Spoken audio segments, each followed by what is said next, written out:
ഈ വിസ തട്ടിപ്പുകൾക്കെതിരെ ജനങ്ങൾ ജാഗ്രത പുലർത്തണമെന്ന് നോർക്കയുടെ നിർദ്ദേശമുണ്ട്.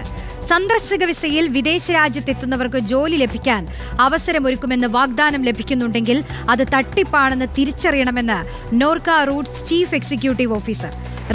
റിക്രൂട്ട്മെന്റ് ഏജൻസികൾക്ക് വിദേശകാര്യ മന്ത്രാലയത്തിന്റെ അംഗീകാരമുള്ളതാണോ എന്ന് പരിശോധിക്കണമെന്നും നോർക്കയുടെ മുന്നറിയിപ്പ്. വിസ തട്ടിപ്പ് കേസുകൾ വർദ്ധിക്കുന്ന സാഹചര്യത്തിലാണ് ജനങ്ങൾക്ക് മുന്നറിയിപ്പ് നൽകി നോർക്ക രംഗത്തെത്തിയത്. Malaysia, Cambodia, Thailand, Myanmar, Laos, Vietnam തുടങ്ങിയ തെക്ക് കിഴക്കൻ ഏഷ്യൻ രാജ്യങ്ങളിലേക്ക് പോയ നിരവധി പേരാണ് ഏജൻസികളുടെ തട്ടിപ്പിന് ഇരയായത്. സന്ദർശക വിസ എന്നത് രാജ്യം സന്ദർശിക്കുന്നതിനുള്ള അനുമതി മാത്രമാണ്.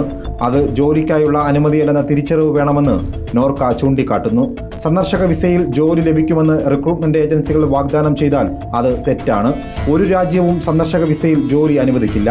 ഇങ്ങനെയുള്ള വാഗ്ദാനം വിശ്വസിച്ച് വിദേശ രാജ്യങ്ങൾക്ക് പോയി പിടിക്കപ്പെട്ടാൽ ജയിൽ ശിക്ഷ അനുഭവിക്കേണ്ടി വരുമെന്ന് നോർക്ക സിഇഒ അജിത് കോളശ്ശേരി പറഞ്ഞു. രാജ്യം വിട്ടുപോകുന്നവർക്ക് തിരികെ ഇന്ത്യയിലേക്ക് വരാൻ പറ്റാത്ത അവസ്ഥയിലേക്കും കാര്യങ്ങൾ മാറാം.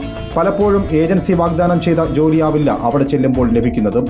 കൃത്യമായ ശമ്പളമോ ആഹാരമോ താമസ സൗകര്യമോ തൊഴിൽ നിയമങ്ങളുടെ പരിരക്ഷയോ ലഭിക്കില്ല. ഇത്തരത്തിൽ പോയ പലരും തിരിച്ചു വരുന്നില്ല. അവരുടെ സ്ഥിതി എന്താണെന്ന് പോലും അറിയാൻ കഴിയാത്ത സാഹചര്യവും നിലവിലുണ്ട്. വിദേശത്ത് പോകുന്നവർ വിദേശകാര്യ മന്ത്രാലയത്തിന്റെ അംഗീകാരമുള്ള റിക്രൂട്ട്മെന്റ് ഏജൻസികൾ മുഖേന മാത്രമേ ജോലിക്കായി പോകാവൂ.